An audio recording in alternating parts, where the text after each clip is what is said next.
There is a feeling you know very well. It doesn't announce itself loudly. It doesn't arrive with sirens or warning signs. It settles in quietly, the way fog settles over a city in the early morning. You wake up, and it's already there. You go through your day, and it follows you. You go to sleep, and somewhere underneath the tiredness, it's still waiting. It is the feeling of being stuck. And if you are listening to this right now, you probably know exactly what that feels like. Not in an abstract, distant way, in a personal, specific, close to the chest kind of way, the kind of knowing that sits in your chest rather than in your mind, the kind that doesn't require explanation because you've lived it. You are probably living it right now. That feeling has a texture to it.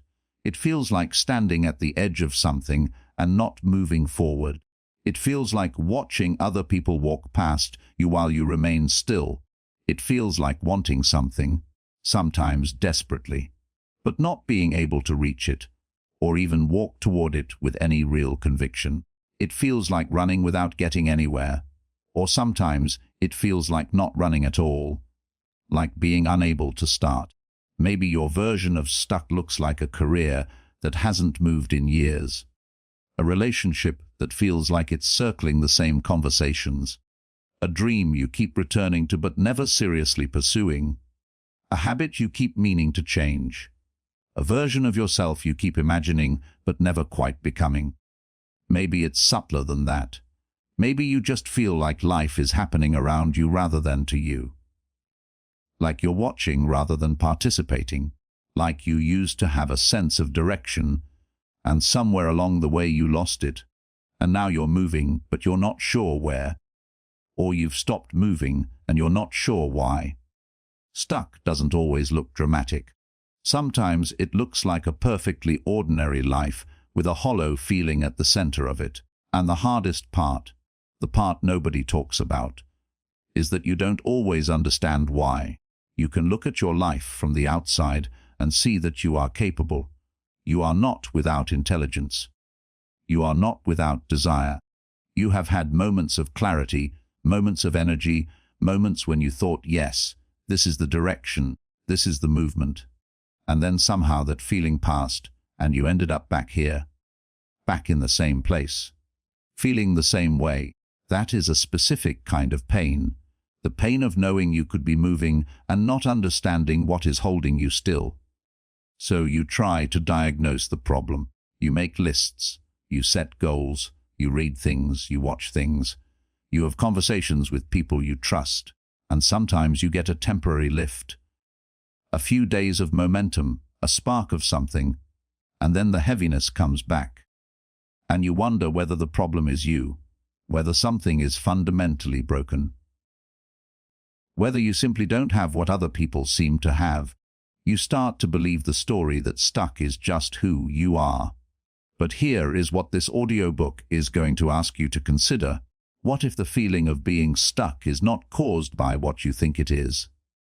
What if the obstacle is not in your circumstances, not in your environment, not in your lack of resources or opportunity or time, but somewhere much closer? What if the thing keeping you still is not something that is happening to you, but something that is happening inside you? A pattern, a habit of thought, a way of seeing that has become so familiar you no longer notice it. What if you are not actually stuck? What if you are simply thinking in a way that makes you feel stuck? That distinction might sound small. It might even sound like it's letting the world off the hook, like it's placing the burden back on you when the external pressures you face are real. Those pressures are real. The challenges are real.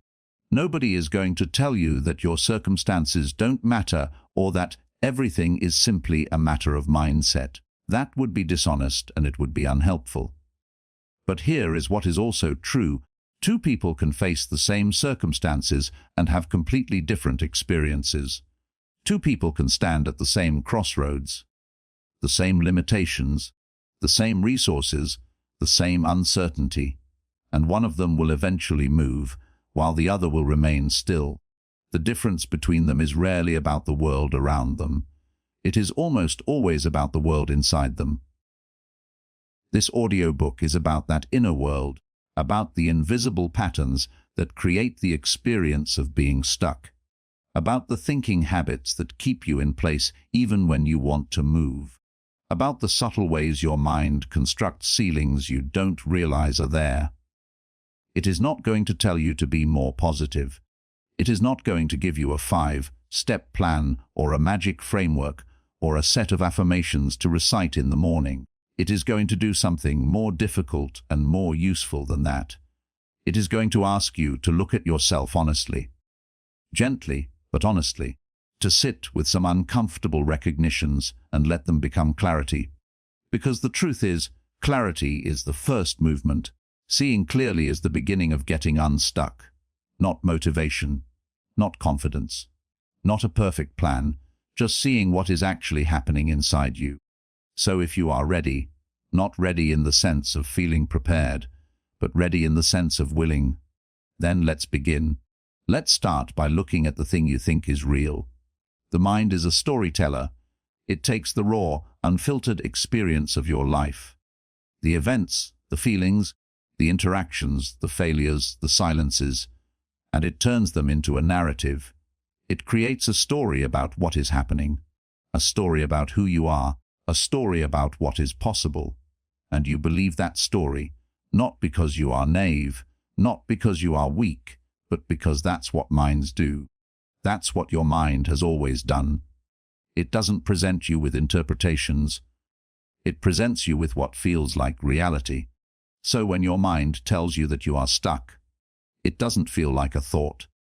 It feels like a fact. But here is something worth sitting with. The feeling of being stuck is always a feeling. It is never a fact. Think about what it actually means to be stuck in a literal sense. A car is stuck when the wheels are spinning, but the tires have no traction. A door is stuck when the mechanism that should allow it to open is jammed.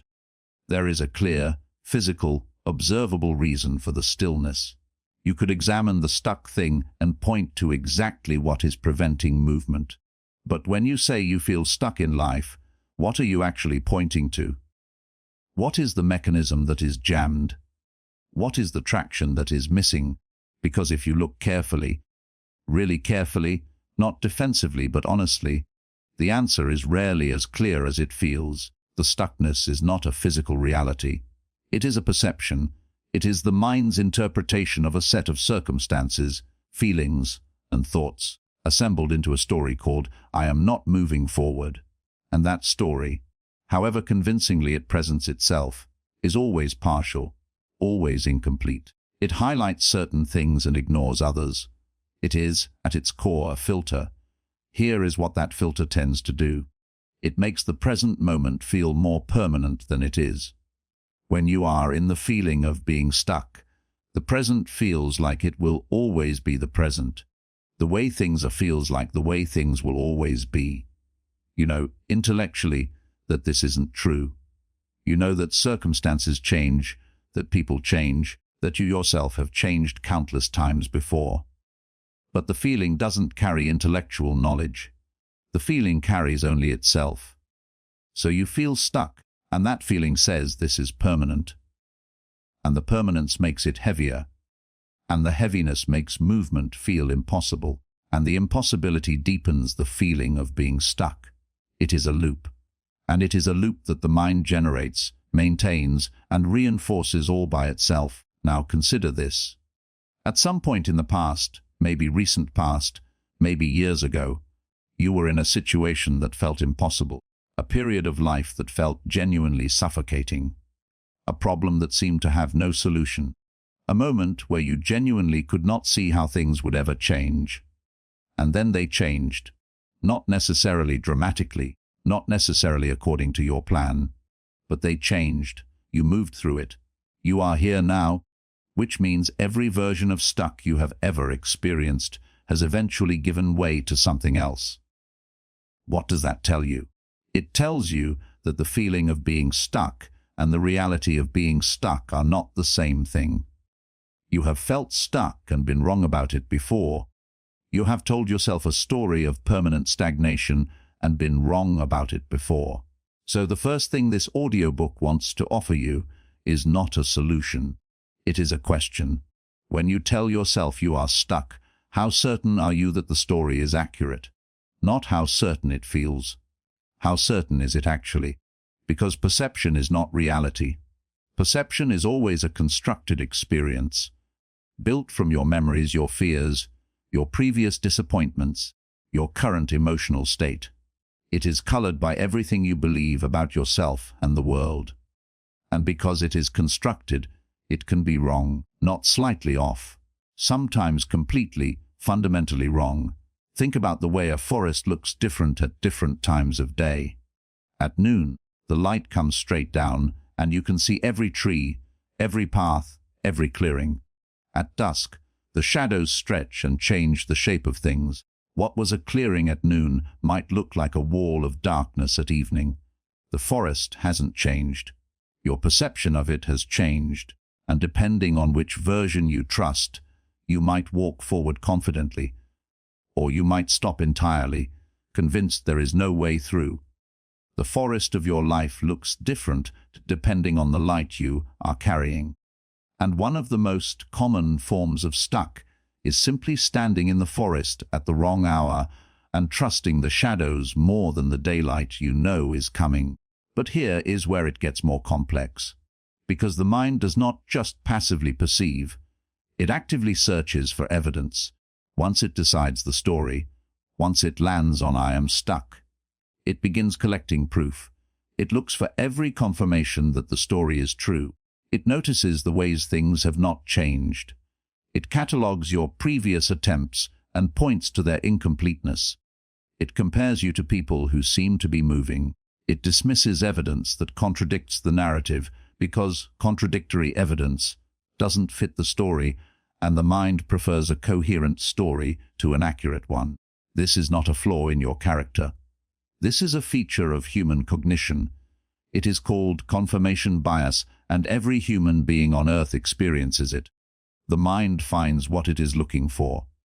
If it is looking for evidence that you are stuck, it will find it in abundance, even in situations where a more neutral observer might see movement, potential, progress. So the feeling of being stuck is not just a passive reflection of your circumstances. It is an active construction. The mind is building the experience of stuckness every time it selects certain evidence and ignores other evidence. Every time it emphasizes the permanence of the present. Every time it compares your progress to an imagined ideal rather than to where you were before. And here is the implication that matters most. If the feeling of stuck is constructed, if it is a product of perception rather than a direct report on reality, then it is possible to see it differently, not through force, not through denial, not by pretending the difficulties aren't real, but by understanding how the construction works. When you understand how your mind is building the experience of stuckness, you gain something essential. You gain a degree of distance from it. You can hold the feeling and also hold the recognition that the feeling is not the full picture. That the story your mind is telling is one story, not the only story, and not necessarily the most accurate story. That distance, that small but significant gap between the experience and your complete identification with it, is the beginning of movement.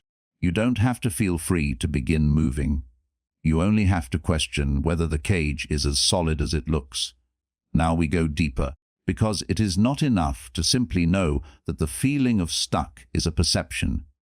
Knowing something intellectually and actually shifting the experience are two different things. You may have read before that your thinking shapes your reality. You may have heard that your mindset determines your outcomes. And you may have found that simply knowing this hasn't changed very much. That's because the patterns that create the feeling of being stuck are not operating at the level of conscious knowledge. They are operating below it.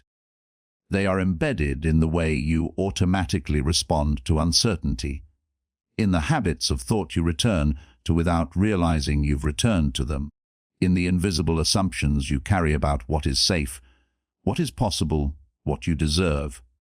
Let's look at each of them carefully. The overthinking spiral. There is a particular kind of thinking that feels like progress, but isn't. You know this kind. It is the thinking that happens when you're lying awake at night, going over every possible scenario. It is the thinking that starts as planning and slowly becomes circling the same territory, the same concerns, the same questions, but never arriving at the same place twice. It is analysis that doesn't resolve, consideration that doesn't conclude. It is overthinking, and it is one of the most powerful engines of feeling stuck that exists. Here is what makes it deceptive. Overthinking feels active. It feels like work. It feels like due diligence, like you are being careful, thorough, responsible. You are not ignoring the problem. You are thinking about it. Deeply. Repeatedly. From multiple angles. Surely all of this thinking must be leading somewhere useful. But notice what actually happens in the middle of an overthinking spiral. Notice what gets produced. Not decisions, not clarity, not forward movement. What gets produced is more thinking, more questions, more scenarios, more awareness of everything that could go wrong. The loop tightens. The weight of the unresolved gets heavier. And at some point, you are not thinking about the problem anymore. You are inside the problem, wearing it, unable to see past it. Overthinking does not produce solutions. Overthinking produces the sensation of solutions in progress while actually preventing them. Why? Because decisions require a threshold, a point where you accept uncertainty and move forward anyway. Overthinking is specifically the refusal to cross that threshold.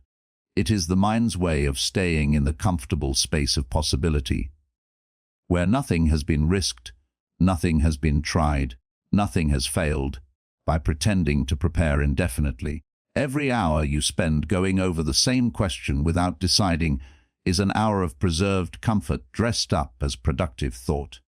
And here is the deeper truth. Most decisions, especially the ones you overthink most, do not actually require all that analysis. The information you have is usually enough to take a next step. The uncertainty you are trying to think your way around cannot actually be resolved by more thinking.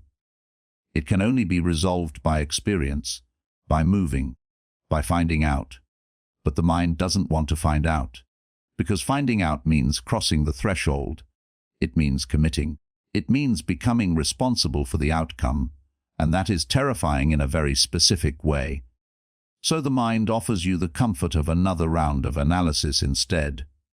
You are not overthinking because you are thorough. You are overthinking because you are afraid. And as long as you confuse thoroughness with fear, you will stay in the loop. Fear wearing the mask of logic. Fear is sophisticated. This is important to understand. Fear does not always announce itself as fear. In your early years, fear was simple. It felt like fear. It made you cry or freeze or run. But as you grew, fear learned to be more subtle. It learned to disguise itself. It learned to dress in respectable clothing and present itself as something more acceptable. The most common disguise fear wears is logic. This is how it works. You want to do something, change careers, start a project, leave a relationship, have a difficult conversation. And instead of simply feeling the fear and naming it, you feel the fear and immediately, automatically, produce reasons why you shouldn't. These reasons sound perfectly rational. They sound like practical wisdom. They sound like the voice of a careful, responsible adult. I'm not in the right financial position right now. I need more experience before I can do that seriously. The timing isn't right. I don't have enough information yet. It would be irresponsible to just jump in. I should wait until things stabilize. And here is the thing. All of these reasons might be partially true. Finance is a real consideration. Experience matters. Timing has genuine relevance. The mind is very clever about weaving real concerns into its fear-based reasoning. That is what makes the disguise so effective. If the reasons were completely false, you'd see through them. But they're not false. They're just not the real reason. The real reason is that you are afraid. Afraid of failing. Afraid of looking foolish. Afraid of choosing wrong and living with the consequences. afraid of the vulnerability that comes with genuine effort.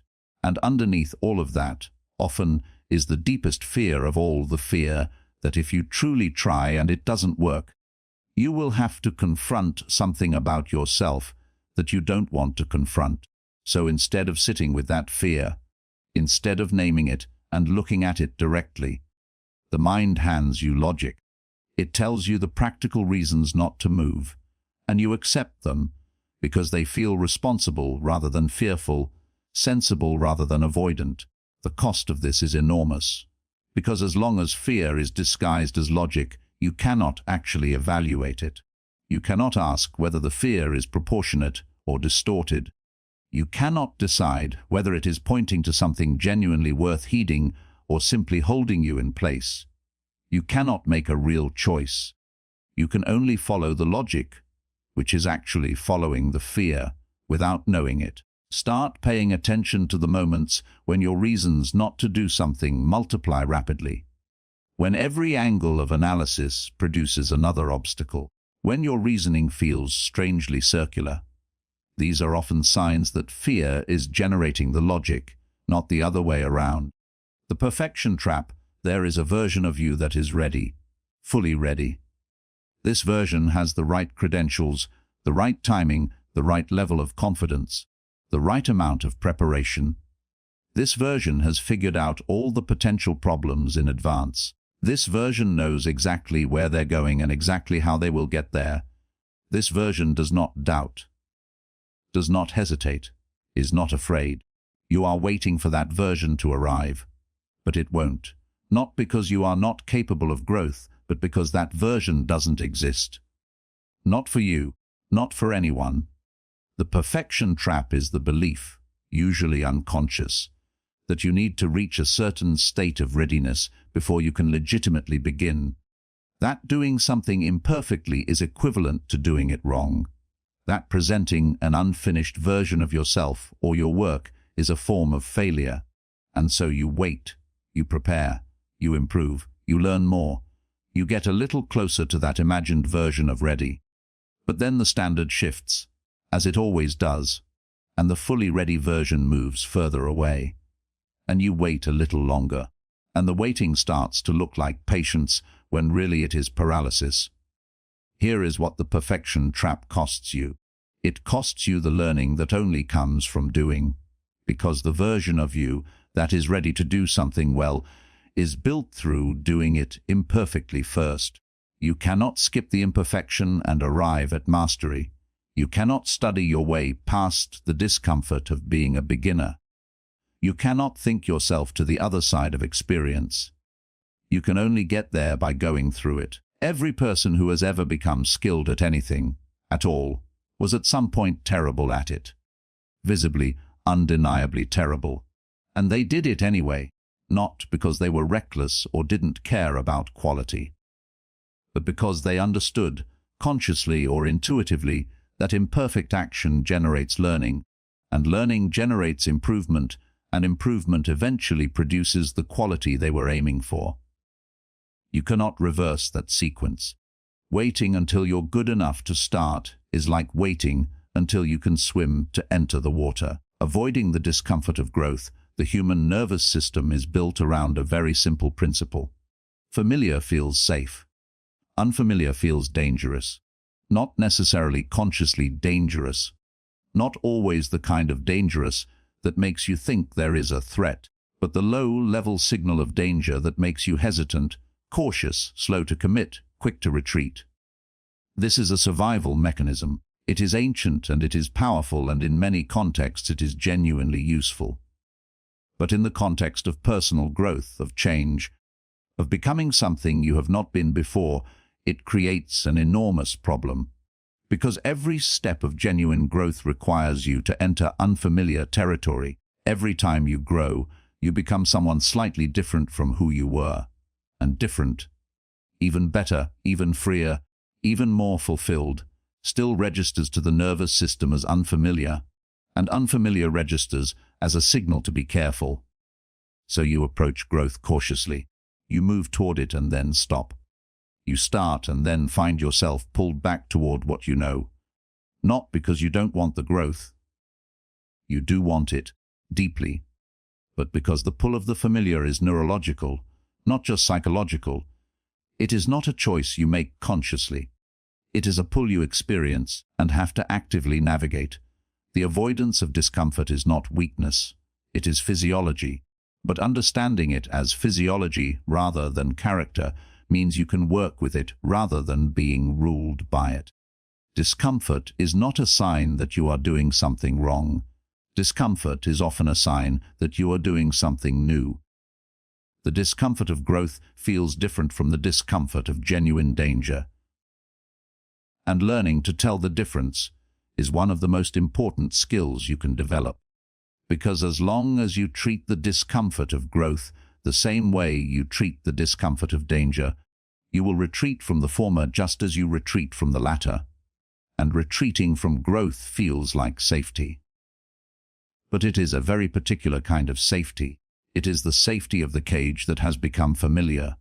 The responsibility avoidance, this one is uncomfortable to say, and it needs to be said. One of the hidden reasons people stay stuck is that movement requires taking responsibility. And taking responsibility means owning your outcomes. It means that if you try and fail, you cannot fully blame the circumstances. It means that if you choose and it goes wrong, the choice was yours. It means that you cannot stay in the comfortable position of the person who was prevented. By circumstances, by other people, by bad timing, from living the life they wanted. There is a strange comfort in believing that you are stuck because of things outside you. Not a happy comfort. It coexists with suffering, but a comfort nonetheless. Because if you are stuck due to external forces, then you are not responsible for being stuck. And if you are not responsible for being stuck, then you do not have to do the difficult work of becoming unstuck. You do not have to confront the fear. You do not have to risk the failure. You do not have to sit with the discomfort of genuinely trying. You can simply be the person that life has been unfair to. And there is, in that position, a kind of safety. This is not a judgment. Every person who has ever felt stuck has visited this place. Many of us live there for a while, because the alternative, taking full ownership of your experience, your choices, your direction, is genuinely frightening. It is easier to look outward than inward. It is easier to find the reasons in the world than in yourself. But here is what external blame costs you. It costs you agency. Because if the cause of your stuckness is outside you, then the solution must also be outside you. You become dependent on circumstances changing, on other people changing, on luck shifting in your direction. You become a passenger in your own life, and passengers, by definition, do not steer. The moment you acknowledge that some part of your stuckness is a result of your own patterns, your thinking, your avoidance, your choices, something essential shifts. It is uncomfortable at first, but underneath the discomfort is something liberating, because if you contributed to it, you can change it. If it is partly of your making, then you have agency over it. If the pattern is yours, you can work with it. Agency is uncomfortable, but it is also the only real power you have. The waiting for permission. Finally, there is this, the quiet, often invisible pattern of waiting for someone or something to give you permission to move. Permission to take your ambitions seriously. Permission to change direction. Permission to believe that what you want is worth pursuing. Permission to begin. Sometimes this waiting is for a person, a mentor, a parent, a partner, an audience, whose approval feels necessary before you can commit. Sometimes it is waiting for a feeling of confidence, of certainty, of rightness. That will function as internal permission. Sometimes it is waiting for a moment, a clear sign, a serendipitous opportunity, an obvious opening. That will signal now is the time. But the permission you are waiting for is not coming. Not because you don't deserve it, not because you are not ready, but because permission of this kind, the kind that comes from outside you, the kind that dissolves the uncertainty, simply does not exist. It is a fiction that the mind constructs to maintain the position of waiting. You are the authority on your own life. You always have been. Every time you have moved forward in your life, every genuine step you have taken, you gave yourself permission to take it, sometimes without realizing that was what you were doing. But it was. The waiting for permission is waiting for something you already possess. Let's talk about one of the most common and most deeply held beliefs about what it means to be ready to move. The belief goes something like this: before you can take real action, you need to be clear. You need to know exactly where you are going. You need to understand your purpose, your direction, your destination. You need to have a plan that makes sense to you, that you feel genuinely aligned with, that you can commit to with conviction. And until you have that clarity, moving forward would be premature, even reckless. Moving without knowing where you're going just creates more confusion, more misdirection, more work to undo later. This belief is so pervasive, so widely held, so intuitively appealing that it rarely gets examined. It sounds like wisdom. It sounds like careful thinking. It sounds like exactly the kind of thoughtful approach that responsible, self-aware people take. But it is one of the most effective traps in the landscape of being stuck, because it makes waiting feel not just acceptable, but virtuous. It turns inaction into a form of preparation. It turns the refusal to move into a commitment to getting it right. And here is the truth that dismantles this belief at its foundation: clarity is almost never the precondition for movement. It is almost always the result of it.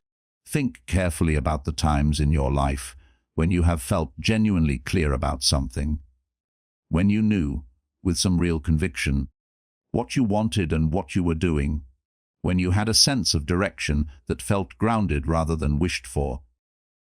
How did that clarity arrive? Was it through sitting still and thinking until the fog lifted? Was it through planning in isolation until the right answer emerged? Was it through waiting until you felt ready? In almost every case, if you trace it back honestly, the clarity came after something, after a decision you made in uncertainty, after an action you took before you felt fully prepared, after a conversation you had, a thing you tried, a direction you started moving in, even tentatively, even imperfectly. The clarity came after contact with reality, not before it. This is not an accident. It is the fundamental nature of how human understanding develops. You do not learn about swimming by studying water. You learn about swimming by getting in the water. You do not discover what you are capable of by imagining scenarios. You discover it by placing yourself in them. You do not find your direction by thinking about direction. You find it by moving and noticing which movements feel alive and which feel dead. Clarity is information. And like all information, it comes from experience. You cannot generate it purely through introspection. You can get glimpses through introspection. You can develop hypotheses, intuitions, tentative directions. But the full picture, the working understanding, the embodied knowing that feels like real clarity, only arrives through engagement with the world. And this means that the act of waiting for clarity is, in a very precise sense, the act of preventing it. Let's look at what waiting for clarity actually produces. It produces more thinking about the question of where you're going. It produces increasingly elaborate scenarios, increasingly complex analyses, increasingly detailed maps of imagined futures. It produces a refined understanding of why you are uncertain. And it produces the feeling, the persistent, discouraging feeling, that you are not ready. It does not produce clarity. It produces the analysis of the absence of clarity. Now consider what even small actions produce. Consider what happens when you take a tentative step in a direction that interests you. Not committing to it fully, not declaring it your life's purpose, just exploring it through actual engagement. You discover things you could not have discovered from the outside. You learn whether the thing you imagined matches the thing as it actually is. You develop preferences you didn't know you had. You encounter unexpected satisfactions and unexpected difficulties. You feel alive in some moments and drained in others. All of this is information. All of this is the raw material from which genuine clarity is built. This is why people who seem to have clarity, who seem to know where they are going and why, almost always have a history of movement behind them, not a history of careful planning that was perfectly executed, a history of trying things, adjusting, trying again, of following curiosity before it became conviction, of acting before they were sure. The clarity you see in them is not what came before their movement. It is what came from their movement. There is a related pattern worth examining here. The belief that action should only follow feeling, that you should do something when you feel motivated to do it, that you should pursue something when it feels exciting and clear, that the feeling will naturally precede and guide the behavior. But motivation is far more often a consequence of action than a cause of it. You do not wait to feel like exercising and then exercise. You exercise, and the feeling of having exercised creates a momentum that makes the next session more likely. You do not wait to feel creative before you sit down to work. You sit down, and the act of working generates the creative state. You do not wait to feel confident before you try something new. You try it, and whatever small competence you develop creates the beginning of confidence. The sequence we are taught, feeling leads to action, is often inverted. Action leads to feeling. Doing creates the emotional and motivational states we thought had to precede doing. If you are waiting to feel ready, you are waiting for something that your inaction is actively preventing. And here is the particular cruelty of this loop. The longer you wait, the less ready you feel, because inaction reinforces the story that you are not ready. Every day you spend not moving, not trying, not engaging, deepens your sense of your own unreadiness. The gap between where you are and where you imagine you should be grows. The story of stuck becomes more entrenched, whereas every small action, however imperfect, however uncertain, however incomplete, produces the opposite. It generates a small piece of evidence that you can move, that you can try, that the world doesn't collapse when you engage with it imperfectly, that you are, in fact, capable of something. And small evidence is how confidence is built, not through affirmation, not through imagining your future success, through the accumulated record of having actually tried. Now, there is a version of this idea that sounds like it is saying, just do something, anything, and clarity will magically appear. That is not quite what this is saying. Random, frantic activity is not the same as purposeful, curious movement. Doing things purely to avoid sitting with uncertainty is not the same as moving in a direction that interests you, even tentatively. The distinction is this: you do not need to know where you are going. You need to know the direction you are currently interested in exploring.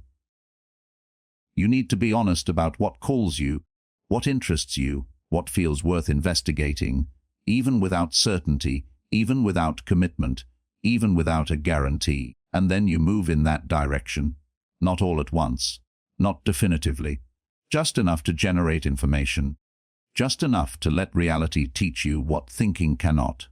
There is a phrase worth holding on to: direction before destination. You do not need to know exactly where you will end up. You need to know which direction feels more alive than the others, and you need to be willing to walk in that direction without a guarantee. Direction before destination, movement before certainty, action before clarity. Not because planning is worthless. Planning has genuine value. Not because reflection is meaningless. Reflection is part of the process. But because planning without action produces only more planning, and reflection without movement produces only more reflection. The clarity you are waiting for is on the other side of the step you haven't taken. Consider what you have been waiting to feel ready for. Consider the thing, or things, that you have been approaching and retreating from. The direction you have been interested in but haven't committed to. The thing you know is probably in your best interest, but that you have been circling rather than entering. What would one small step in that direction look like? Not the whole journey, not the final destination, just the next meaningful step, the smallest action that would constitute genuine movement rather than continued preparation. You will not feel ready to take it. That is expected. That is normal. That is not a sign that the step is wrong. The readiness comes after the step, not before it. Let's spend some time with something that does not usually get called what it is. Comfort. The comfort trap. The way that the familiar, however limiting, however small, however far from what you actually want, can become so deeply embedded in your experience that leaving it feels not just difficult, but somehow wrong. We talk about comfort as though it is obviously good. Comfort is something to seek, to protect, to create for yourself. And in its proper place, comfort is genuinely positive. Rest, security, ease, these things nourish. These things are necessary. Nobody is suggesting that you should live in perpetual discomfort in order to grow. But comfort has a shadow side that rarely gets examined. And that shadow side is the same comfort that once felt like rest can, over time, start to feel like a ceiling. The zone of familiarity that once gave you stability can, gradually, become the thing that prevents expansion. And the cruelest part is that this shift happens so slowly, so quietly, that most people don't notice it until they've been inside the comfort trap for years. You don't walk into a comfort trap all at once. You walk into it one small step of retreat at a time, one avoided conversation, one deferred decision, one risk not taken, one opportunity let pass. Each individual choice seems reasonable, seems sensible, seems like the kind of choice that any careful person would make. But accumulated over months, over years, these small retreats add up to a very specific kind of life. A life that is safe, a life that is familiar, a life that is, in many respects, fine. And fine is the comfort trap's most seductive offering. Because fine doesn't feel like failure. Fine feels like okay. Fine feels like at least I have stability. And stability is valuable. Until it becomes an end in itself. Until maintaining it becomes the organizing principle of your decisions. Until you begin to make every choice through the filter of what preserves the current state rather than what moves towards something better. Here is a useful question to sit with. In the last 6 months, in the decisions you have made, the opportunities you have encountered, the moments where you had a choice, how many of your choices were made from genuine desire, genuine values, genuine direction? And how many were made from the desire to avoid disruption, to maintain the current state, to keep the familiar intact? Be honest, not harsh with yourself, honest, because the comfort trap doesn't announce itself. It operates through a very convincing illusion. The illusion is that you are making cautious, responsible choices when you are actually making choices from fear of the unfamiliar. And the more you make those choices, the more the trap tightens. The more unfamiliar the outside world becomes. The more daunting the prospect of change. The more the current state, however unsatisfying, seems preferable to the uncertainty of something new. This is how people end up, years into it, in situations they never consciously chose. Not through dramatic failures or specific wrong turns, but through the accumulated effect of thousands of small retreats to safety. And then they say, I feel stuck, and they mean it. And they are right to mean it, but they don't always see how they arrived here. Because the arrival was so gradual, so gentle, so covered in the language of practicality and caution that it never announced itself as entrapment.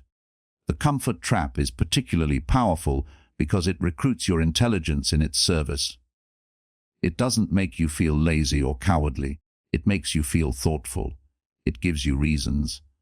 And your mind is very good at generating reasons why the familiar is the smarter choice.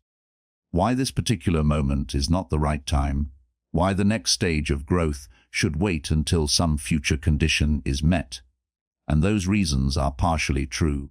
They always are. That is what makes them so effective. There is always a real consideration mixed into the fear-generated logic. The financial concern is partially real. The timing concern is partially real. The question of preparation is partially real, but partial truth in service of avoidance is still avoidance. One of the most revealing things you can do is to notice when your reasons for staying still are focused almost entirely on potential losses.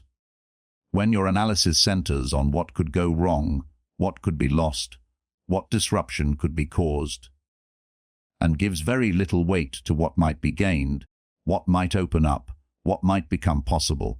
The mind in the comfort trap is asymmetrically focused on loss. It magnifies the potential downside of change and minimizes the potential upside. It treats the risks of moving as vivid and concrete and treats the costs of staying as abstract and distant. But staying has costs too. Real ones, significant ones. The cost of a life that doesn't expand. The cost of gradually narrowing curiosity. The cost of skills that are never developed, relationships that are never deepened, capacities that remain unused. The cost of a growing gap between who you are and who you sense you could be. These costs are real, but they are diffuse, spread across time, not concentrated in a single visible moment, so the mind doesn't weigh them with the same seriousness as the concentrated, vivid risks of change. Part of getting out of the comfort trap is learning to make the long-term costs of staying as vivid and real as the short-term costs of moving. To genuinely imagine not just what could go wrong if you change, but what will slowly happen if you don't. What will the shape of your life look like in 5 years if you continue to choose familiar over growth? What will you have traded, quietly, in the course of all those small retreats to safety? Not as a way to punish yourself, not as a way to manufacture panic, but as a way to make an honest comparison. Because right now, if you are in the comfort trap, you are making that comparison with one side of the scale empty. You are counting the risks of change without counting the costs of staying. And that is not a balanced assessment. It is a skewed one that reliably lands on the side of remaining still. There is also this. Comfort has a diminishing return that most people don't talk about. The safety that the familiar provides tends to feel less and less satisfying over time. In the early stage of choosing comfort over growth, there is genuine relief. You retreated. You are safe. The anxiety of the risk has passed. That feels good. But over time, the safety starts to feel less like relief and more like confinement. The familiar starts to feel less like home and more like a small room. And the comfort that once felt like protection starts to feel like limitation. And that feeling, that quiet, persistent sense of confinement, is what many people experience as being stuck. The comfort trap has become the cell, and the most disorienting part is that the door was never locked from the outside. Now, none of this is to say that all comfort is bad. Rest is not the enemy. Security is not the enemy. There are seasons of life where consolidating and stabilizing is exactly the right thing to do. The issue is not comfort itself. It is unconscious comfort. Comfort you have never chosen, only defaulted to. Comfort that has accumulated without awareness. Comfort that has stopped being a place of restoration and become a place of hiding. The question is not whether you are comfortable. The question is whether you have made a genuine, conscious choice to be where you are, or whether you have simply not made the choice to be somewhere else. That distinction is everything, because a choice made consciously can be revisited, reconsidered, updated. A place you've arrived at through accumulated defaults is much harder to see clearly. You don't know when you arrived. You don't remember the decision to stay. You just find yourself here, and the walls are invisible, and it doesn't feel like a trap. It just feels like your life. See it clearly. That is the beginning, not grand action, not upheaval, just clarity about where you are and how you arrived here. That seeing, clear, honest, non-defensive, is the beginning of movement. Here is something worth understanding before we go any further. The shift we are talking about is not a dramatic transformation. It is not a sudden awakening. It is not the moment when everything clicks and your life changes overnight. Those moments make compelling stories. They rarely reflect how real change works. Real change, the kind that lasts, the kind that is built on something solid, usually starts with something very quiet. It starts with a shift in awareness, a moment when you begin to see a pattern that was previously invisible to you. A moment when the story you have been telling yourself becomes visible as a story rather than as reality. That moment, that small but essential widening of perspective, is the real beginning. Not the dramatic action, not the bold declaration, not the burning of ships. The beginning is when you see, when the thing that was running your experience from below the surface becomes visible enough to examine. And that is what we have been doing throughout this audiobook. Slowly, carefully, building a picture of the patterns that create the experience of being stuck, not to demoralize you, not to make you feel like your mind is working against you, but to make the invisible visible, because visible things can be worked with. So now let's talk about what it actually looks like to shift your thinking, not aspirationally, not as a list of things you should do, but realistically, in a way that reflects how human beings actually change. The first and most important shift is this: from certainty seeking to curiosity. The mind in the stuck position is in the business of certainty. It wants to know before it moves. It wants guarantees before it commits. It wants proof before it believes. And because the future doesn't offer certainty, the mind keeps searching and not finding and remains still. But what if, instead of searching for certainty, you became genuinely curious? What if the questions you were living with became interesting rather than threatening? What if not knowing was something to explore rather than something to resolve? Curiosity is a fundamentally different relationship with uncertainty than certainty seeking. Certainty seeking treats uncertainty as a problem, something that needs to be fixed before forward motion is possible. Curiosity treats uncertainty as information, something to engage with, to learn from, to explore through action. When you approach the unknown with curiosity rather than the need for certainty, it becomes less threatening. Not because it is less uncertain, but because your relationship with uncertainty has changed. The question is no longer, when will I know enough to move? It becomes, what will I discover if I do? This is a more honest relationship with reality, because the truth is, you will never know enough in advance. You will never eliminate uncertainty. You will never arrive at the perfect information state that the certainty-seeking mind keeps waiting for. That state doesn't exist, because the world is not constructed to provide it. The world provides experience in response to engagement. It provides information in exchange for action. It reveals itself as you move through it. Curiosity accepts this. Certainty-seeking fights it, and in fighting it loses. The second shift is from outcome focus to process awareness. The stuck mind tends to be heavily outcome-oriented. It is fixated on the result, on whether the thing will work, whether the destination will be reached, whether the outcome will be worth the effort. And because the outcome is always uncertain, this fixation creates enormous friction. Every step toward the goal carries the weight of the whole uncertain future. But what if you shifted some of that focus from outcomes to the process itself? What if the question was not, will this work, but what is this teaching me right now? What if each step was evaluated not only by whether it was getting you to the destination, but by whether it was developing you, expanding your capacity, deepening your understanding? Process awareness does several things. It makes the present moment more tolerable, because the present moment is the only place where the process actually exists. It creates a kind of intrinsic motivation. The engagement itself becomes rewarding rather than only the outcome, and it generates the information and feedback that genuine learning requires. When your entire focus is on the outcome, every imperfect step feels like a setback. When your focus is also on the process, every step is data. Every setback is information. Every unexpected result is material to work with. The scale of what counts as progress expands significantly. The third shift is perhaps the most subtle. It is the shift from self-judgment to self-observation. When you are stuck, the mind tends to be quite critical about the stuckness.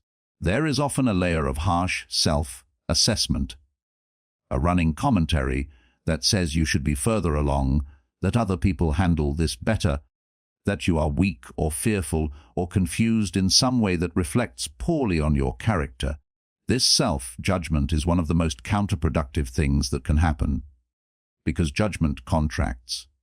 It makes you defensive, self-protective, unwilling to look honestly at the patterns, because honest observation might confirm the harsh story.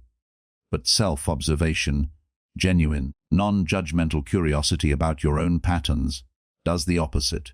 It creates space. When you can observe yourself with interest rather than condemnation, when you can notice I'm overthinking again, or that's the fear wearing logic's clothing, or I'm retreating into comfort, without immediately layering shame onto the observation, you have a very different quality of information to work with. The observation is data. The judgment is static. One helps you see, the other makes you want to look away. This does not mean being indulgent or refusing to hold yourself accountable.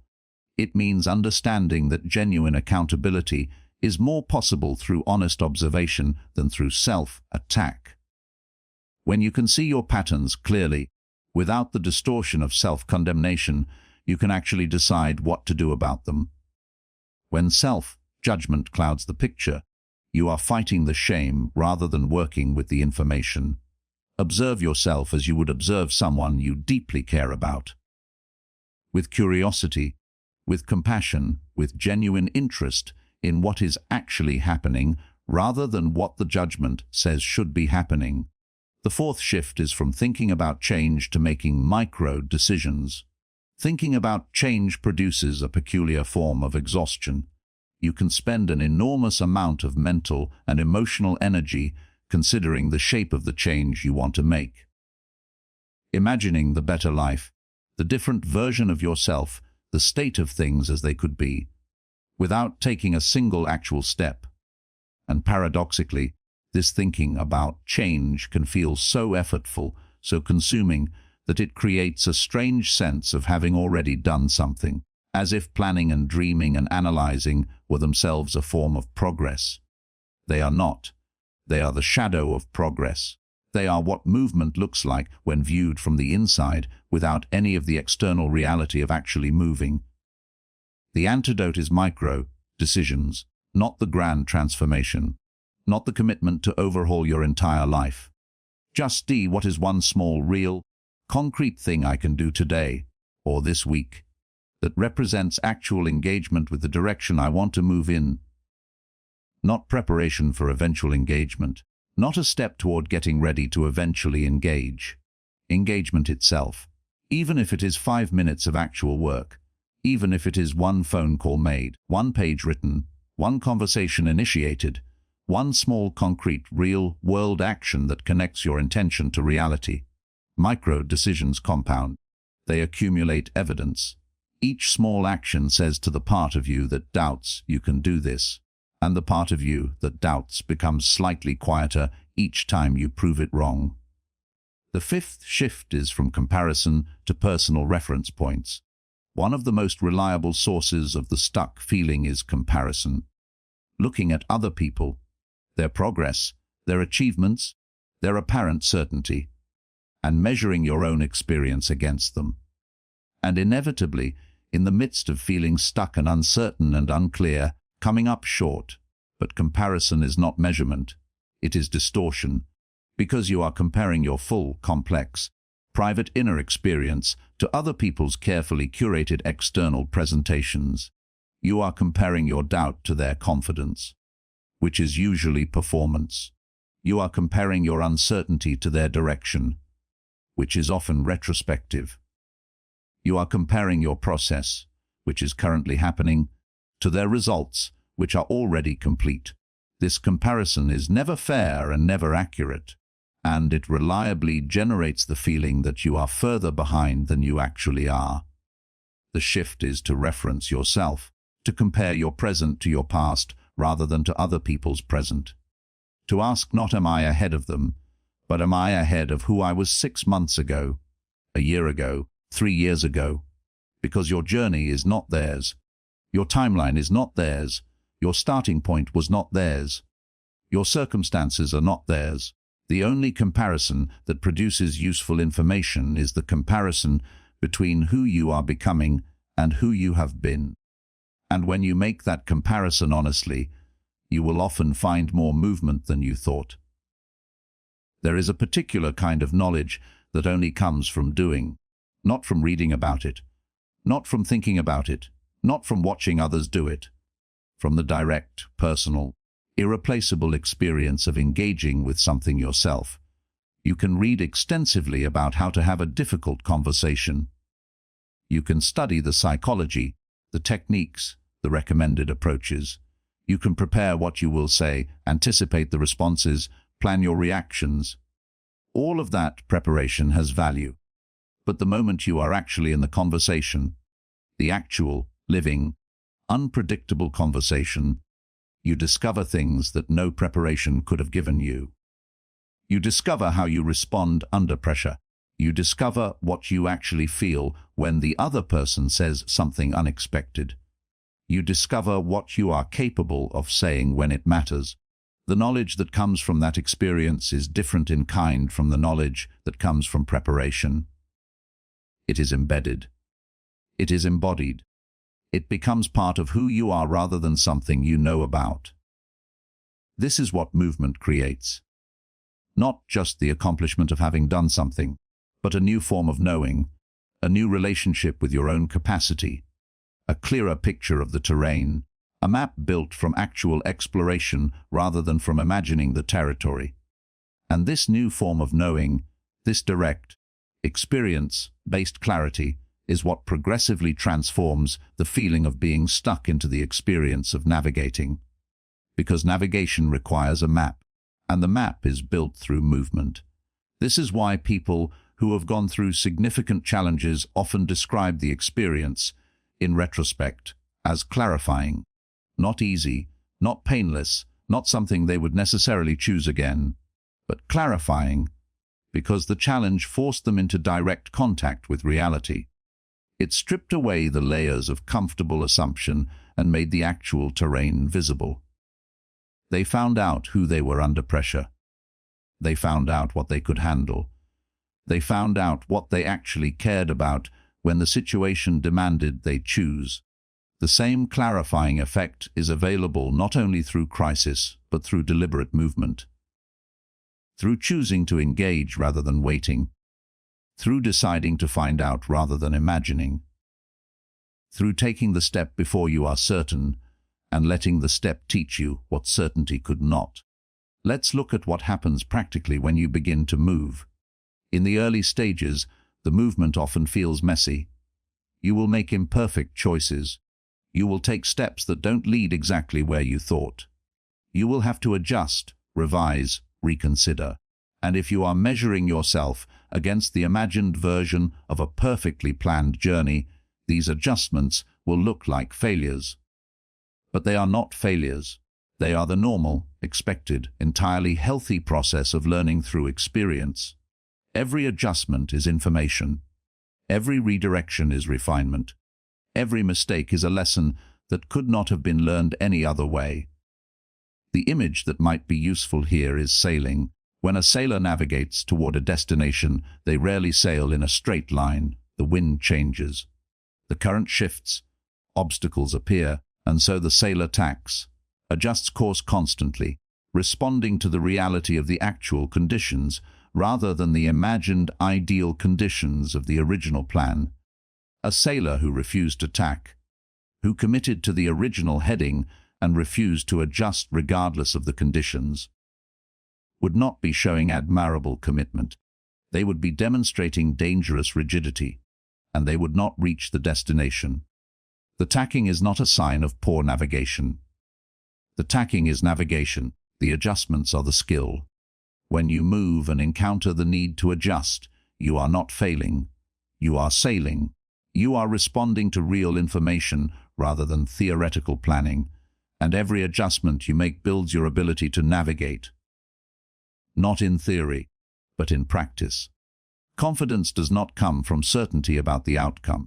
Confidence comes from the accumulated experience of having navigated uncertainty and survived it, from having tried things and found out that the world does not end when they don't go perfectly, from having made mistakes and learned from them rather than being destroyed by them, from building, step by step, a history of engagement that proves to you, not through affirmation but through record, that you are capable.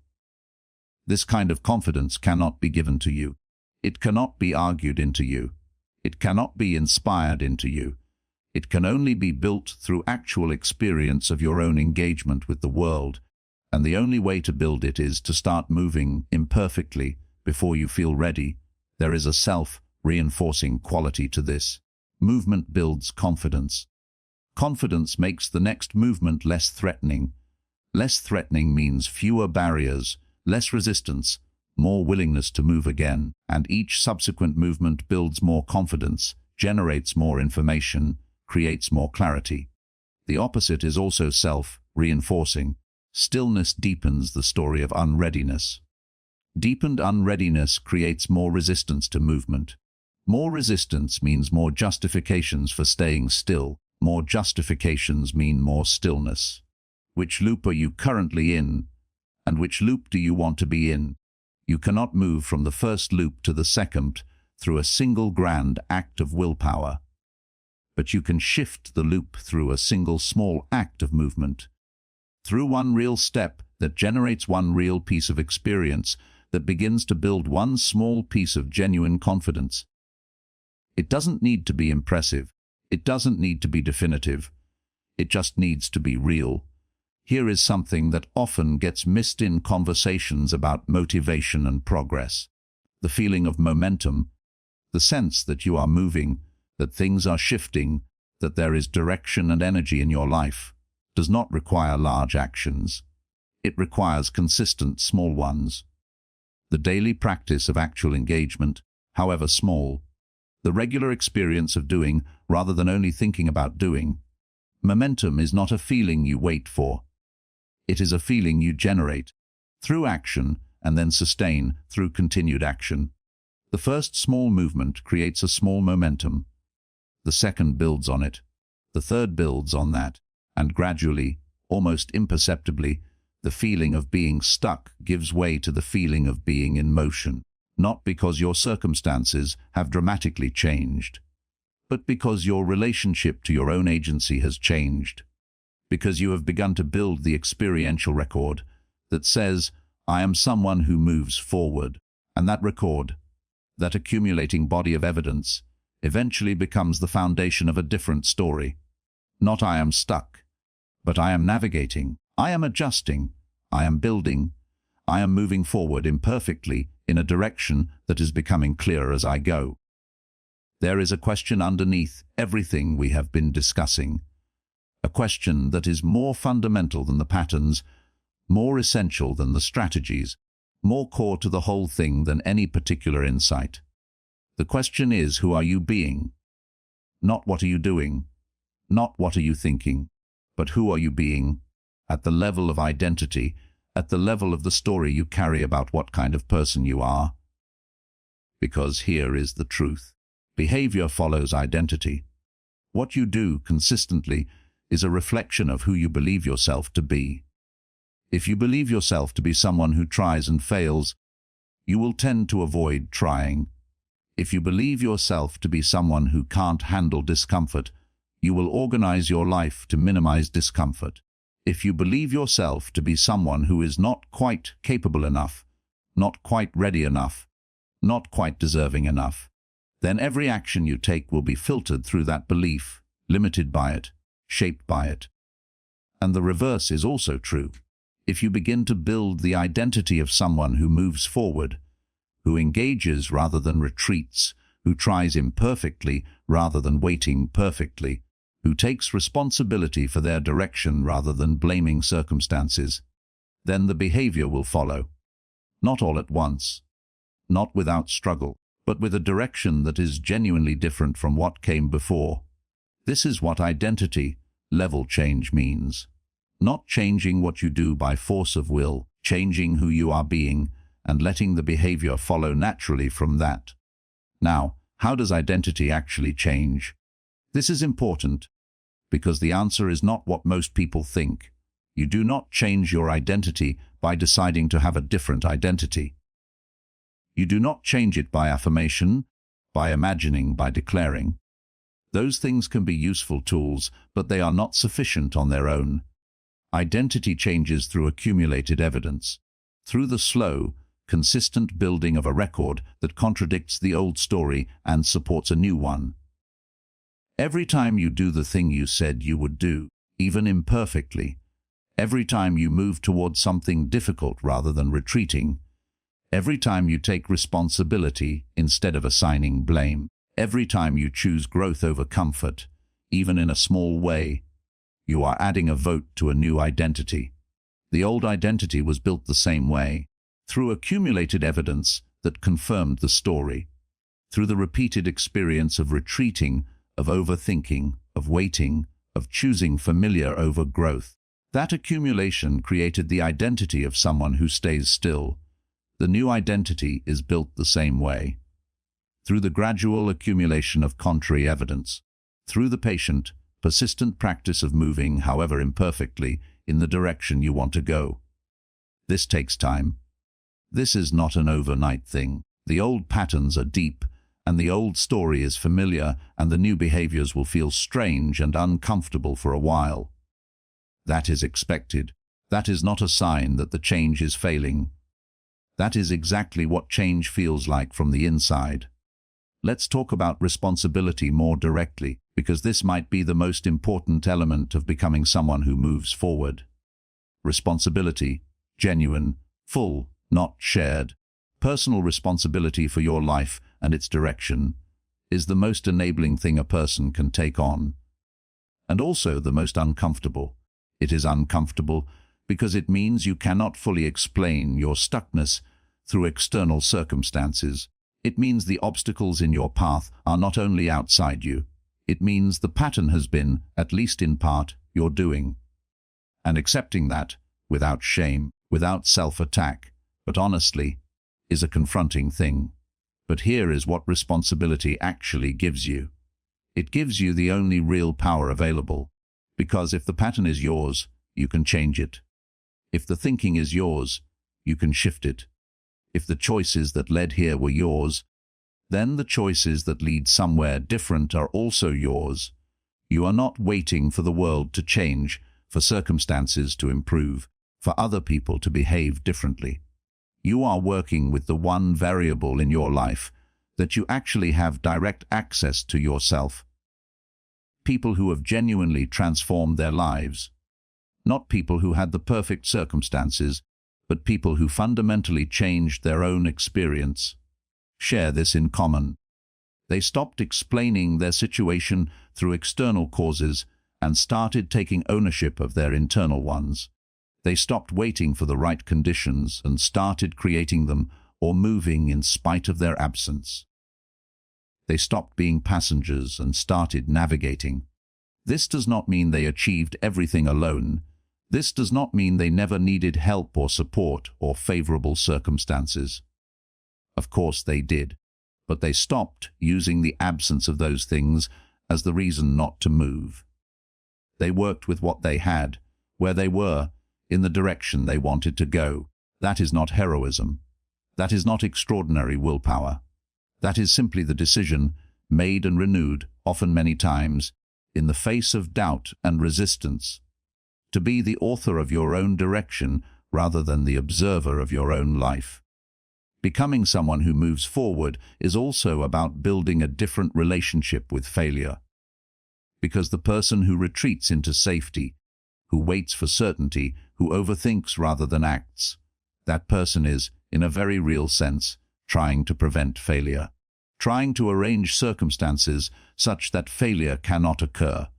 And the cost of that prevention is the absence of genuine attempt.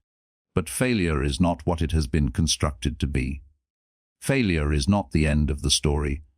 It is not confirmation of your worst fears about yourself. It is not evidence that you are incapable or undeserving. Failure is the inevitable companion of genuine effort.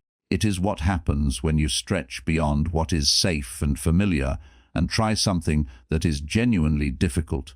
And the person who has failed at things, genuinely, authentically tried and failed and continued anyway, is a different kind of person from someone who has only played it safe.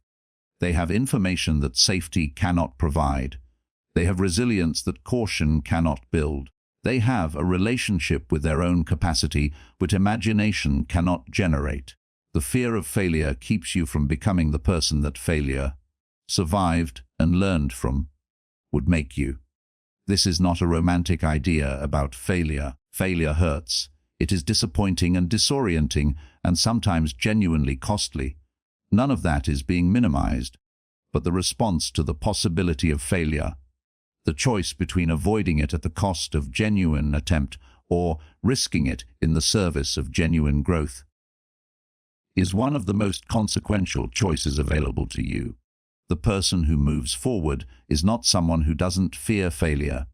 They are someone who has developed enough respect for the cost of avoiding it that they choose the risk instead. And here is the last thing about becoming someone who moves forward. It requires choosing it again and again. There is no single moment of transformation after which the old patterns are gone and the new ones are permanent. The comfort of familiar will always be available. The logic of fear will always have something to say. The pull toward the easier choice will always exist. What changes is not the presence of those pulls, but your relationship with them, your ability to recognize them for what they are, your willingness to act differently in spite of them, and the accumulating evidence, built through repeated choosing, that you are someone who can. You are not looking for the day when it becomes easy. You are building the practice of doing it when it is hard. That practice, sustained, becomes character, and character, sustained, becomes a life. We have been on a long journey through this audiobook.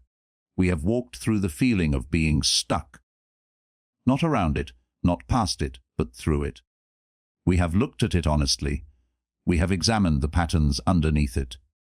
We have questioned the stories that maintain it. We have explored the nature of clarity, the seduction of comfort, the possibilities available through small shifts in thinking and identity, and now we arrive at the end, which is, in a very real sense, the beginning, because this is the thing about awareness. It changes you, but it doesn't finish you. It opens a door, but it doesn't walk you through. The understanding you have built through these chapters is valuable, genuinely valuable, but only in proportion to what you do with it. Understanding a pattern without choosing to respond to it differently is simply more comfortable stuckness. So let's end with what matters most. Not a summary, not a recap. Just a few things worth carrying with you. You are not stuck because you are broken.